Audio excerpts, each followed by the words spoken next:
Мора да се најде компромис за прашањето за името за да се отвори патот на Македонија кон Европската унија и другите организации во кои сака да се приклучи, вели грчкиот министер за надворешни работи Никос Кодзијас во интервју за весникот Етнос. Нагласува дека и Атина и Скопје сега сфатиле дека треба да работат врз основа на консензус и компромис. По подолга пауза разговорите за името меѓу Македонија и Грција со посредство на Метјо Немец ќе продолжат во Брисел на 11 и 12 декември.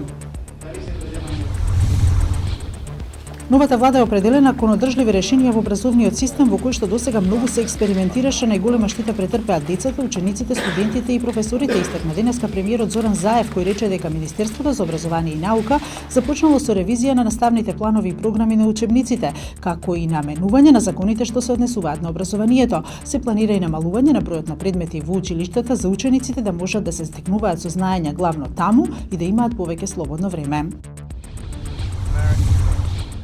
Администрацијата на Доналд Трамп ја повлекува Америка од планот на Обединетите нации за креирање на глобална стратегија за миграција, сметајќи дека учеството во процесот е спротивно на американскиот суверенитет и планот не соодветствува со политиката на САД за миграции.